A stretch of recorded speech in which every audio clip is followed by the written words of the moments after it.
Well, hello. My name is Mike. I am a coach.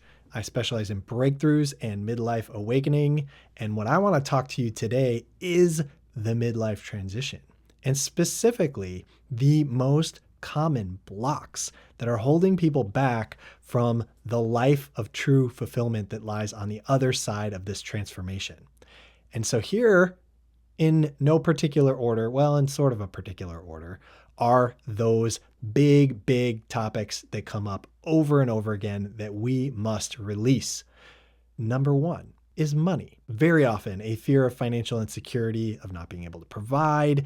There's a sense that existing responsibilities and obligations are holding you back. They're insurmountable: mortgage, healthcare, kids' college, all that kind of stuff. That is a big area of blockage. And that is something that can be worked through. But 9 times out of 10, what ends up happening is we have created a belief around it that is not quite true, that keeps us locked in. Sometimes that belief actually comes in the form of us thinking that we need more than we actually do.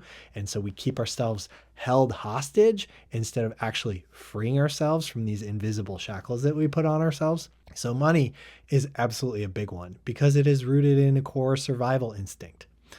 Next is very common for us to feel this fear of, if I move in this direction, I'm being selfish, or I'm letting down my family or my kids or people I work with or whatever.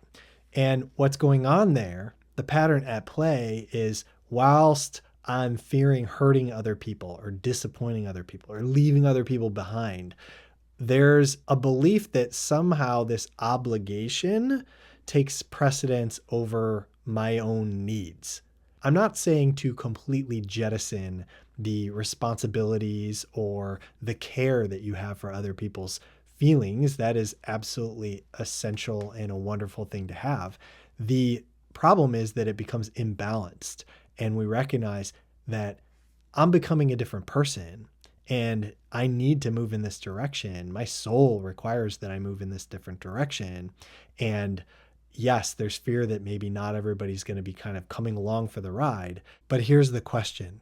In your fear of losing others, are you going to lose yourself? That's the question. Next on the list is all in the category that I would call self-esteem, personal power, even self-love. And this shows up as, I want to go there, but I'm not doing it because of fear of failure, perfectionism, imposter syndrome. Maybe there's some kind of deeply rooted shame. There might even be fear of discovering what I'm actually capable of, that then ties back around to something like what we talked about earlier around, oh, I'm going to leave other people behind, or there's going to be all kinds of change that I'm not ready to grapple with. But this is you being called to step into your full power. And the question there is, am I going to hang on to the old me because I can't become the new me if I'm hanging on to the old me?